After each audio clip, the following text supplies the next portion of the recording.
Hi everyone, welcome to today's Facebook Live session. My name is Crystal Newby and I'm the Assistant Director of Education and Training here at NACAC. And I am thrilled to be joined by NACAC's very own David Hawkins, who's the Executive Director of Educational Content and Policy. And we also have Jill Cook here, who's the Assistant Director of the American School Counselor Association. If you are joining us today, make sure to tell us hi in the comments and also let us know where you're tuning in from. And we are so happy to have you here today as well. So today we're going to be talking about a recent report that both NACAC and ASCA released on the state-by-state findings, the breakdown of student-to-counselor ratios. So if you have any questions regarding the report, certainly type those in the comments and we will get to the questions at the end of our session. But also make sure that you download the report from both ASCA's site and NACAC site, so you can go there at any time and download that report. So let's get into things. So Jill, I want to ask you first that ASCA recommends a ratio, a student-to-counselor ratio of 250 to 1. So from this report, we know that not very many states are close to that recommendation. So can you give us an idea as to how ASCA arrived at that recommended ratio? Sure. So we have information going back as early as the 1950s that looks at the school counselor to student ratios and by Ken Hoyt that looked at a 400 to 1 ratio as maybe being the ideal, just based on some anecdotal observations and research. But where we landed ultimately was the 250 to 1. And what we know now is that there is some research that supports that number that shows that student outcomes are better with a 250 to 1 ratio, that attendance is better, achievement is better, graduation rates, and that discipline for students decreases, disciplinary issues. So ideally what we want to push for at all levels, K-12, is that 250 to 1 ratio. Great, thank you. So David, can you give us a little insight into what prompted this state-by-state report? Sure. You know, we usually had about, I don't know if you guys heard that at home. There's a nice truck horn out there. We usually report this data on an annual basis as part of our State of College Admission report. I know ASCA reports it on an annual basis. The data's out there and available from the Department of Education. And I guess as a matter of policy, we always use this number to illustrate how much work a school counselor has to do, how many students they have to serve every year. Right. And we've done this for a number of years. So from a policy perspective, we thought it would be interesting to say, has anything changed in the last 10 years? Because our two organizations advocate for school counselors year-round at the state and federal level and the local level. And we just don't see a lot of movement in these ratios. So we thought, well, let's see as a country whether we've made an impact. And then also, let's look at the 50 states because the data is available that way. Right. So let's see if they've gotten better or worse, because the question, I think, is interesting either way. If they got better, worse, stayed the same. The second reason that I thought this might be an interesting idea was that last year at the NACAC conference, Sean Harper gave a pretty compelling speech in which he challenged NACAC and its members to go the extra mile to advocate for students who are underserved, underrepresented. And one thing he mentioned was advocacy for school counselors. Now, we've been doing this for a very long time, so the takeaway for me wasn't, why don't you start advocating? It was, why don't you dig a little deeper? Let's see what else we can get into and see what else we can do. And so that was a second thing that really prompted me to think differently about this. And the third and final point was that anytime NACAC and ASCA can do something together, it's going to come out, I think, really well. And you know, we are so aligned in terms of our priorities for school counselors that it just made all sorts of sense for our two organizations to put that together. Absolutely. Yeah. Thank you. So Jill, I want to come back to you. Can you speak a little about some states in particular who you feel are doing well at tackling this issue, and then maybe some who you might be a little worried about. Can you speak a little bit about that? Let's talk about those doing a good job. And so what I can say is that about half the states have some kind of legislation or mandate that addresses ratios. But by and large, most of those don't have any funding attached to them. So as David talks about advocacy, I think we'll keep coming back to them. This is going to come down to a matter of state and local advocacy efforts. But I can talk about Colorado. They actually don't have any state legislation or mandate, but what they do have is this wonderful thing called the Counseling Corps Grants. And it's been around for several years, and in fact, I believe their funding for these grants have increased. And they put more school counselors in the high school and middle schools and now elementary schools.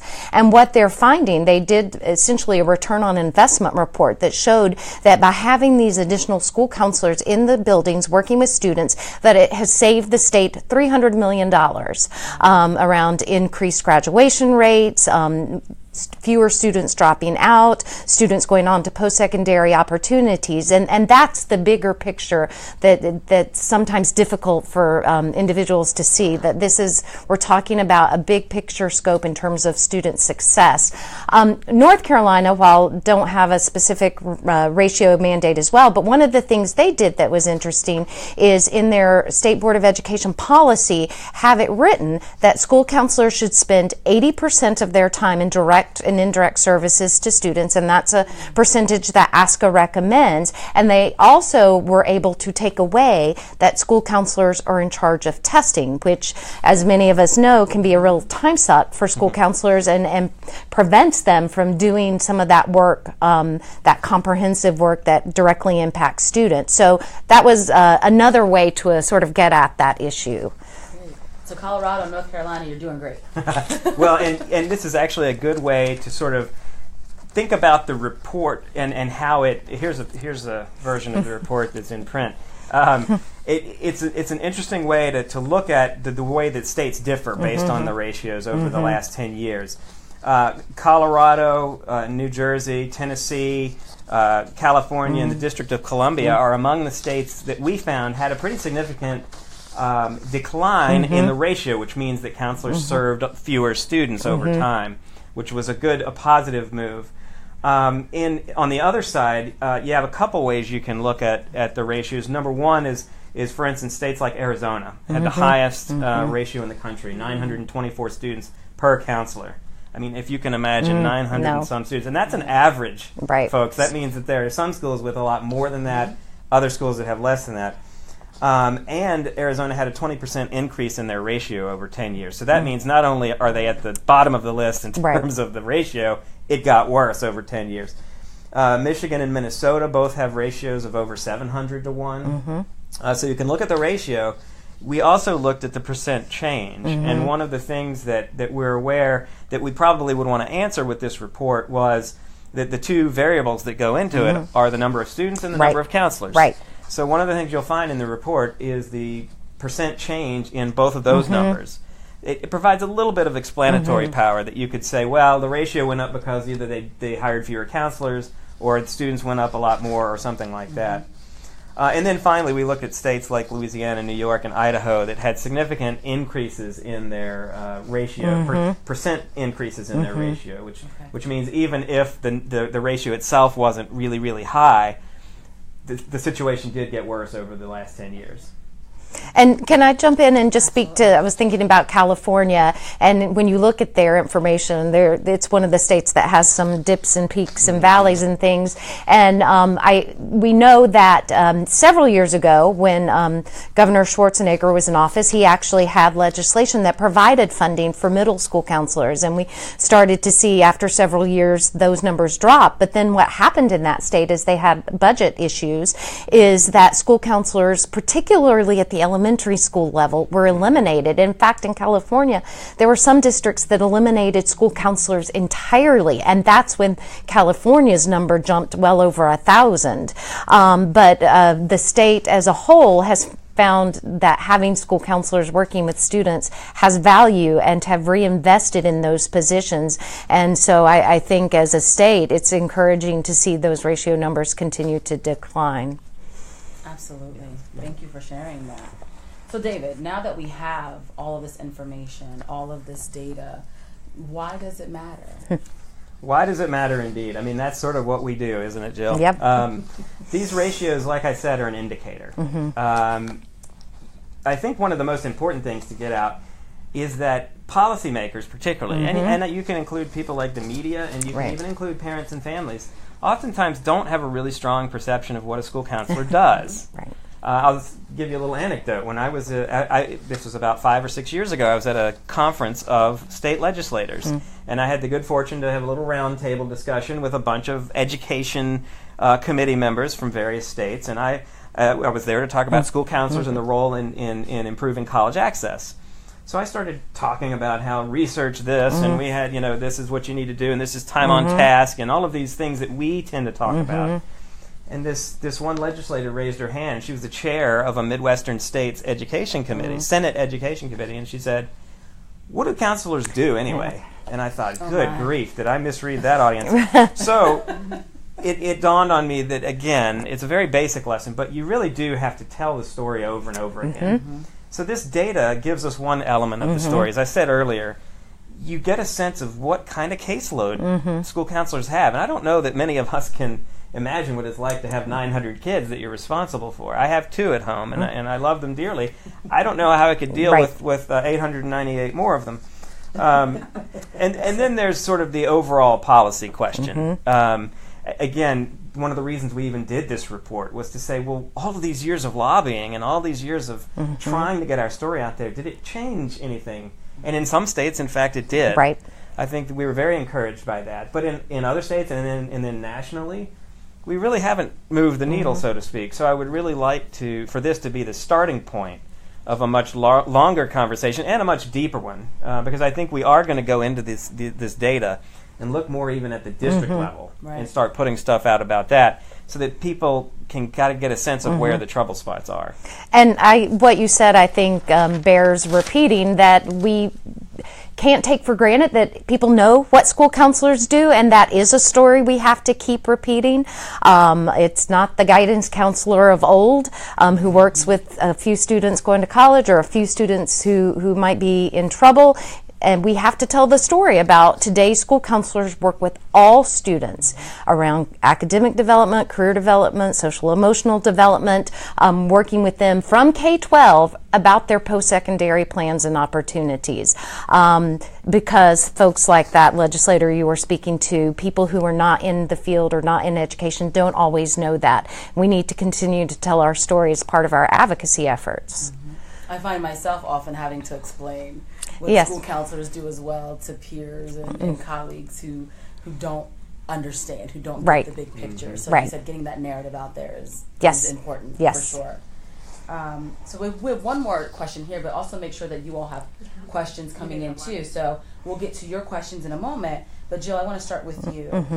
Is there anything that counselors can do and that members of ASCA and NACAC can do to advocate for the work toward lowering these ratios? Absolutely. I think telling your story, telling your school's data story before positions are on the chopping block is a great way to do that. One of the things through the ASCA National Model that we recommend as part of a comprehensive program are advisory councils. So this would be a group of stakeholders who help form the goals and the vision of the program and who are involved in the efforts. And we recommend have a school board member on it, have administrators on it. We know anecdotally of stories where school counseling schools have had school board members on the program, and when there came a time to cut the district's budget and school counselors were part of that cut, that school board member who knew what the school counseling program did said absolutely not, and the positions were saved. Show the impact that you do in your work as a school counselor has on those student outcomes, behavior, attendance, achievement. Have a full report, have a small data report, but tell your story. Absolutely. Telling your story is critical. Again, going back to the reason we put this report together, one of the reasons we wanted to break it down by state was so that people could take their state's page and use it. Now, again, we'll have hopefully even more available over the course of this coming year at the district level. But understanding the state picture is one step further. And going and visiting your legislators, your school boards, your policymakers, making sure they understand this information. Absolutely. Basically, Jill took the words right out of my mouth. The one thing I would add is that you can also get involved with both of our organizations. I know we both put out a lot of research on the effectiveness of school counselors, on standards for school counseling departments.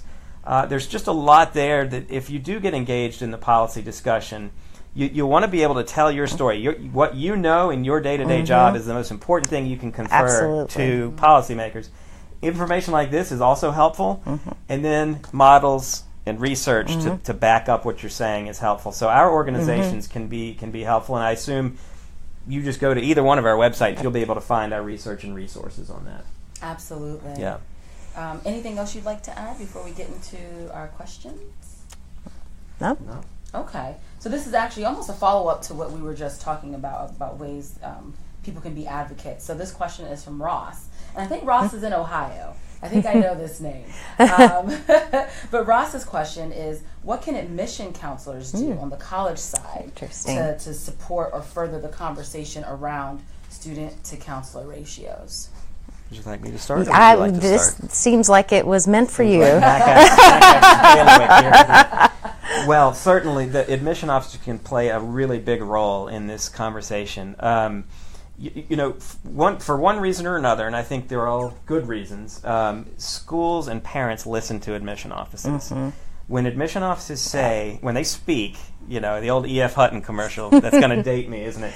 I know it. People listen. I don't know it. Because we're old. We are. Google it. Anyway, if admission officers can lend their voices to supporting school counselors, that can mean a lot. And I think it goes all the way from the school level. A lot of our admission officers travel to schools. If you're a senior admission dean, you may not do as much traveling as you used to, but a well-placed letter either to any level of leadership or policy making, to a local newspaper as an op-ed or something like that. Just your voice could add a whole lot to this, particularly with the school counselor's role in college access.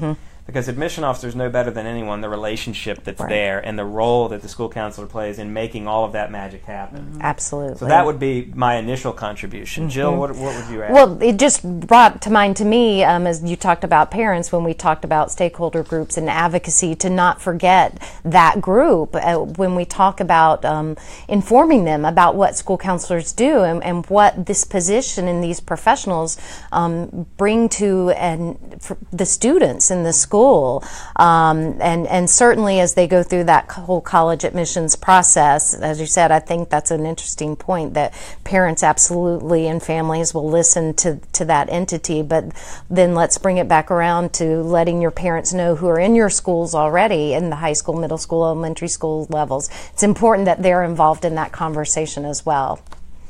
Absolutely. So, thank you. So fast over there. Okay.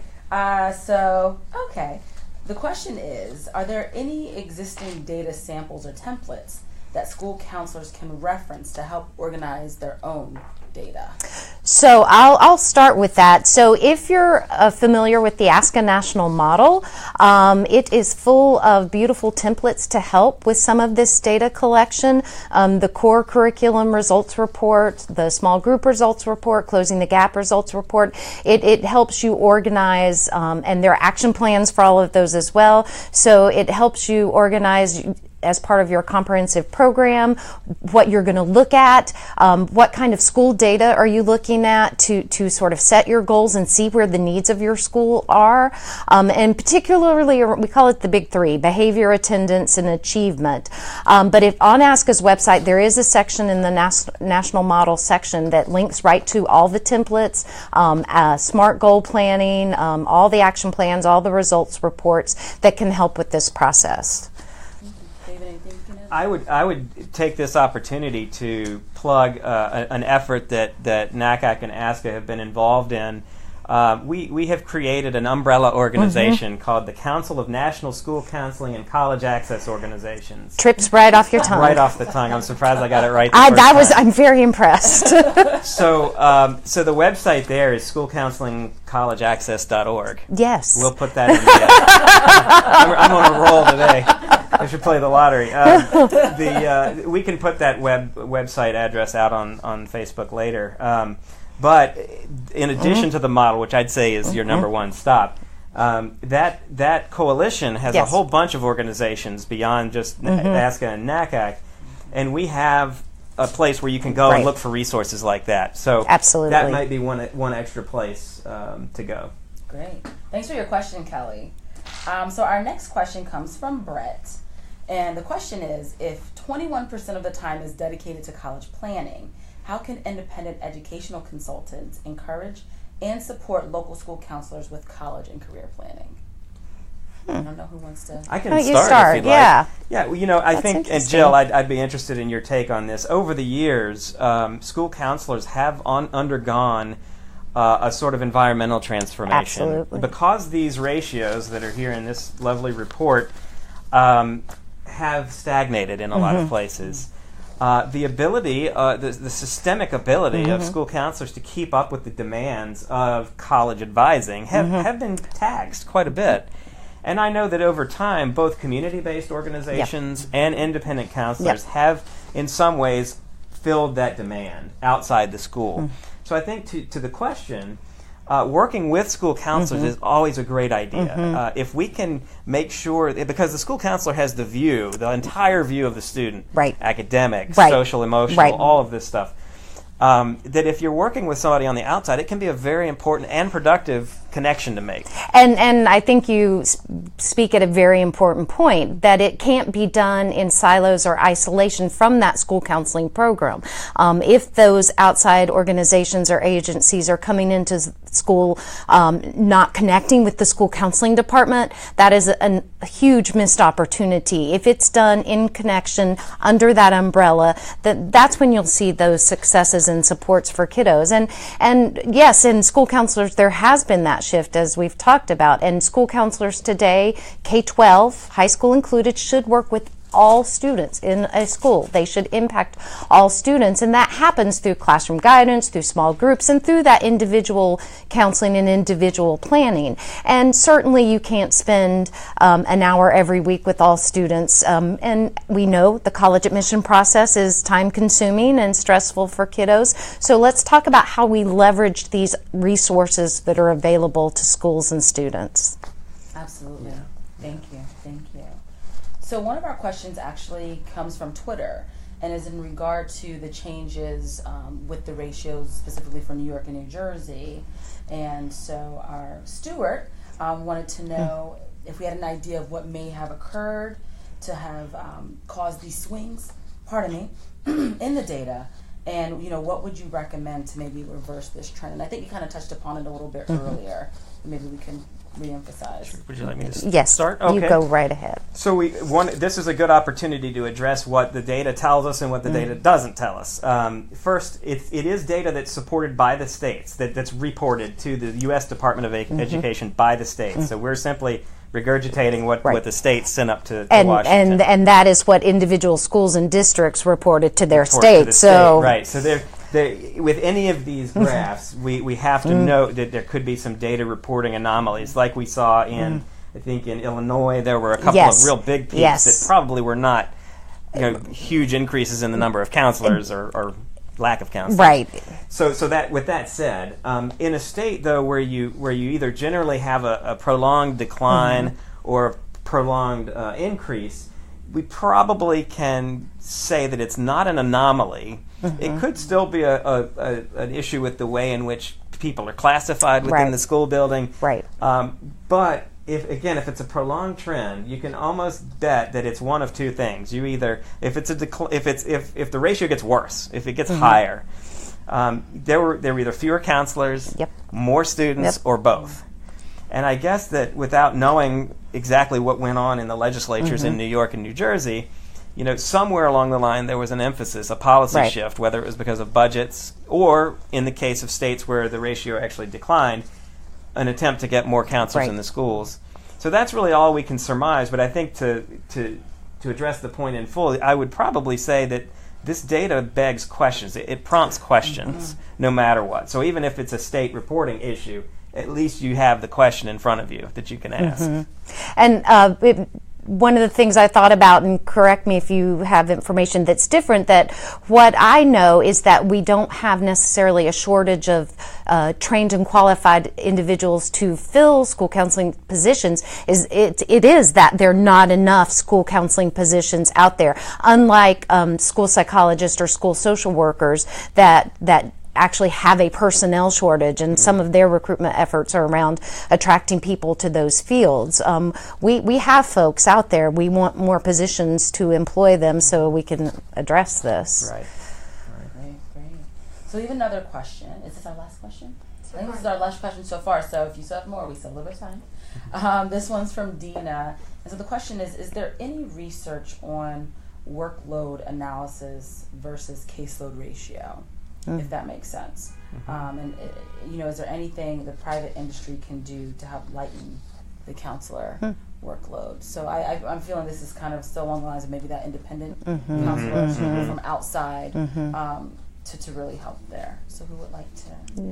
You can Okay. start, David. Well, another piece of data that we include in our State of College Admission Report every year is our time on task question. And that's basically, we ask our counselors as part of our annual survey of school counselors, how much time, generally speaking, do you spend on certain activities? So with regard to workload analysis, we do take, a very cursory look at that. We want to give people an impression of what school counselors end up spending their time on.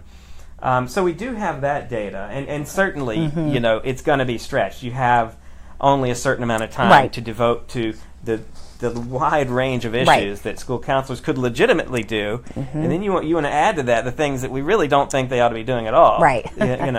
Proctoring tests or monitoring the lunchroom or whatever. So we have that kind of analysis, at least at the national level.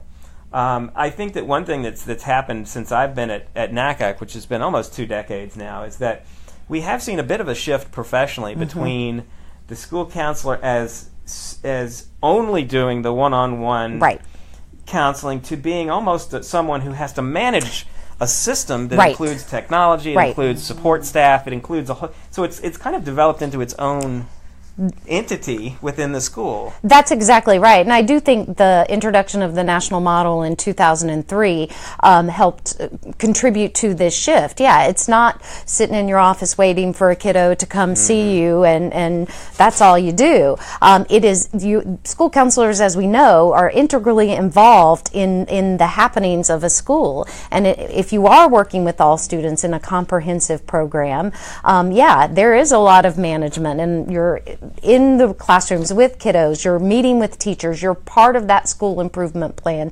team. So it certainly, if you're at a school where this shift hasn't happened, I would really encourage you to look at how you structure your program so that you are impacting all students. Because again, the impact on students academically, behaviorally, social, emotionally, those impacts are huge, and those outcomes for kiddos, which is why we're there. Yeah, and I think that in terms of the latter half of that question about what outside entities can do, again, the school counselor is the person who is marshaling resources now. Yes. In addition to doing our research says the one-on-one contact is the key. It really improves outcomes. But oftentimes they're in the position of having to say, well, if our students need college essay help, I'm going to enlist the English department. So now I don't just have me and my staff, I have 6 English teachers that are going to help me with this. That's right. So likewise with entities that are outside the school, I think ASCA issued a very helpful statement on community-based organizations and how, again, they can be brought in to help the counselor manage that whole process. So I hope that's helpful in answering those questions. Great. So our next question comes from Jeff. And so Jeff knows that we have many school counselors who are members of NACAC, but how can we, as the school counselors, work together with admission officers as well as independent educational consultants to kind of collaborate with ASCA or any state organizations in any initiatives on a larger scale? How can everyone sort of work together. Well, I'll say one of the things I've valued over this last decade and a half, almost 2 decades that I know David and I have been at our organizations, we get the most impact, I think, from these collaborations through reports like this, through the council that David mentioned. And so I hope some of our modeling at the national level could translate down to state levels. I think part of it's just a matter of having those conversations. ASCA has divisions in all 50 states and the District of Columbia. I know NACAC structured a little differently, but saying, hey, let's talk about how we can work together. Do we have any shared initiatives that we could strengthen by joining forces? Absolutely. And I would, in our legislative advocacy, we often have that same question come up. And in addition to modeling the work that we're doing on the council, one of the things we often say is, look, if you just need to know who is in Tennessee or who is in Wyoming, just call either one of us, and we can hook you up with the others. Absolutely. And we have had a lot of nice sort of working group type organizations sort of budding out in different states. Yeah. That's great. All right. So I think those are all the questions that we have for today, but I do want to thank David and Jill again for being here and speaking to us, and thank all of you all, our viewers today. We still have one more question. You guys are late in the game, aren't That's all right. No, do you want to? Yeah. So this is from Mark, and he says, Jill brings up a good point. Not all school counseling programs have made the shift from guidance to comprehensive programming. This could be from training, background, philosophy, or from administrative direction.